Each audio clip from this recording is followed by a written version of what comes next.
Howdy guys, I'm Aiden and welcome back to the Archive channel. Today I'm starting a brand new series where I remake my old Davinci Resolve tutorials. Up first, how to make wiggly text. You might recall in the original video we made something like this, which I think looks pretty cool. You can call it wiggly text, jittery text, or line boil. I just saw this effect on TikTok and YouTube and wanted to recreate it in Davinci Resolve, so I put out a tutorial and beat everybody to the punch. Problem is that tutorial sucked, and here are three main reasons why. For one, I had you download a stop motion fusion macro that only worked in the fusion page. Worse than that though, I didn't show you how to drag it onto the edit page and use it like I did in the tutorial, so most people gave up about a minute in. That's completely my fault. For two, the effects in the settings that I used were completely wrong. If you actually followed through the tutorial to the very end, you would notice that it would be off center slightly, so you would have to go back into the inspector and adjust the positioning and stuff, and basically it wasn't a super easy effect to actually use. You still had to fiddle with it. For three, I didn't go far enough with it. Yes, I showed you how to make wiggly text and that's cool, but the wiggle effect can be used on photos, videos, literally whatever you want.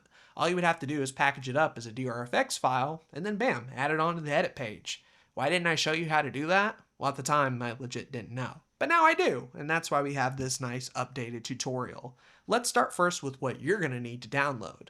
Both of these come to us via Patrick Sterling, a GOAT in the Davinci Resolve community. And you're going to need Posterize Time Effect and Turbulent Displace Effect. I'll have both of these linked in the description below. Don't worry, they're completely free. Just go ahead and click Add to Cart. And the nice thing is when you download them, they'll just be normal DRFX files, so they'll be added to the edit page immediately. With all that being said, let's go ahead and build the effect. First up, we're going to want to go to Titles and drag in a Text Plus title. All right, from there, customize your text however you normally would. For it to look its best, I think it looks great with a big font, like Vanilla Dreamers per se. I'm going to go ahead and bump it up to 0.3.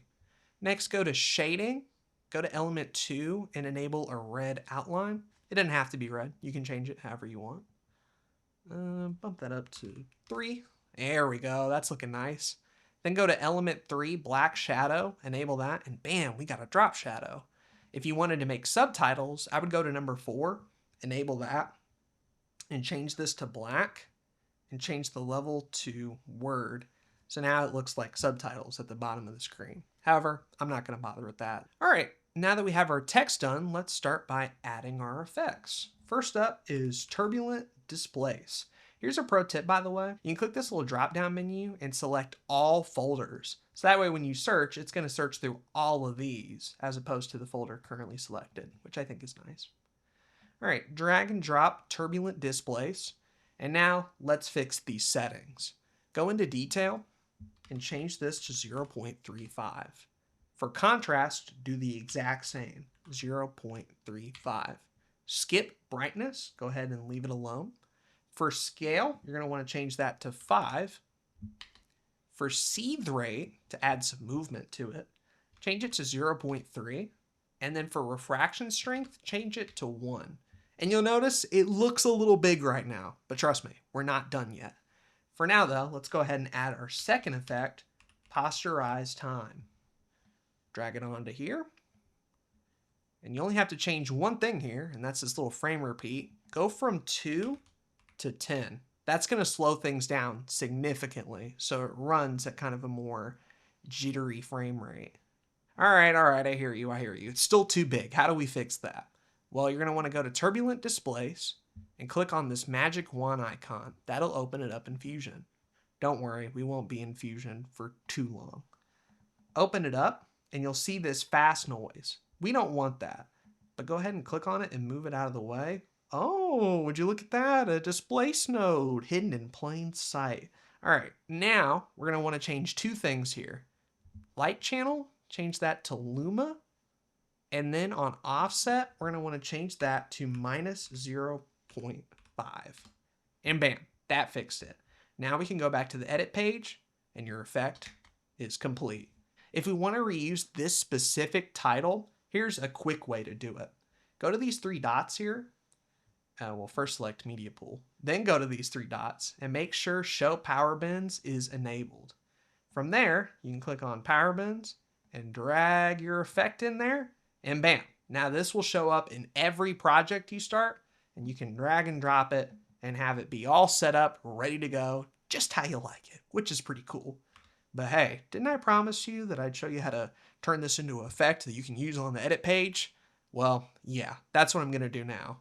Warning, it is going to get a little bit more complicated, and we're going to have to spend more time in Fusion and Windows, but trust me, I'll walk you through it from beginning to end. For this, you're just going to want to drag and drop an image of some kind. I'm going to use this Twitch logo, for example, but you use whatever you want. With it selected, go ahead and open up the Fusion page. Wait for it to load. And now we're going to have to add 3 nodes. Up first, in Tools, we're going to want a Transform. This is literally going to do absolutely nothing. So just leave it here and do not touch it.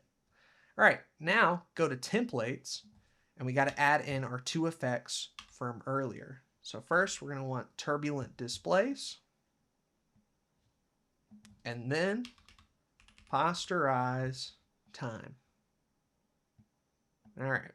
Now keep in mind, we're going to have to adjust the settings like we did earlier. So for Posterize Time, turn that up to 10. And then for Turbulent Displace, double click it. And we're going to start with Fast Noise. Double click it to show the proper options. For Detail, 0.35. For Contrast, 0.35. Leave Brightness alone. Move Scale up to 5. And Seed Rate to 0.3. Cool. Then go to Displace, change the light channel to Luma, and change the offset to minus 0.5. And then, oh right, refraction strength, change that to 1. And there we go. Now it looks exactly like our text effect from earlier, only now it's applied to an image. Okay, so how exactly do we package all this up? Well, the first thing we're going to want to do is to make a Fusion macro. In order to do that, we're going to highlight all 3 of these, right click, and go up here to create macro. Go ahead and give it a title. I've already made an effect like this, so I'm going to title it Wiggly Test. On Transform, literally do not check any of these boxes. Just leave them alone. Go down to Fast Noise 1, scroll all the way down, and when you get to Noise, you're going to want Detail, Contrast, Lock XY, Scale, Seed, Seed Rate, Discontinuous, and Inverted. What we're doing here is adding in these options from the Fusion page into our edit page effect so that you can adjust them later if you find that you don't like the settings I used for whatever reason. All right, scroll down, go to Displace, right about here with Offset and Refraction Strength. Finally, on Template, we want Set Reference Frame, Sampling Variation, and Frame Repeat. And that's it. Go ahead and go to these 3 dots, click Save as Group, and this is where your Fusion macros are located. We're going to go ahead and hit Save, and now we can use this in the Fusion page whenever we want, which is pretty cool. However, you want to make that edit page effect, right? So go back up here, Save as Group, go to Desktop, and save it there. Now comes everybody's favorite part of the tutorial, the part where we don't even use Davinci Resolve. So just go ahead and quit it. I'm not joking, by the way. You see here we have our .setting file. We need to turn that into our DRFX file. And you're going to need one thing for this, 7-zip or any zip archives. I'm going to leave a link down in the description to 7-zip. But once you have that installed, we need to go ahead and make some folders. Let's start with New Folder.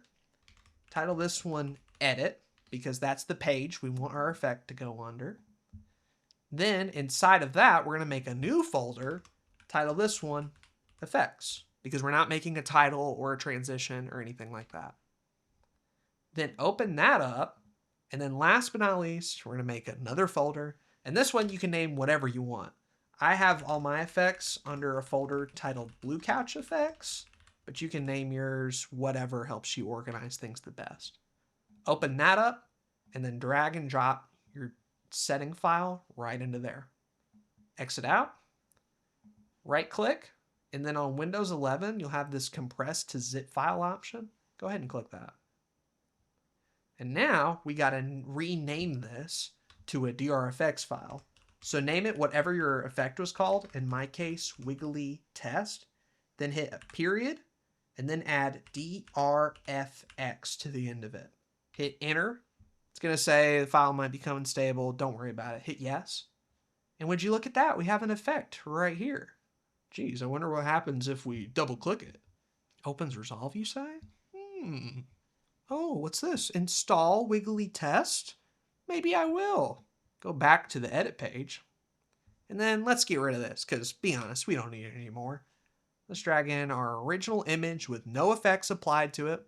Let's go to Effects, scroll down to our folder, Blue Couch Effects, remember, and then Wiggly Tests. Drag and drop, hit play, and look, it's our effect. Well, look, it's our effect.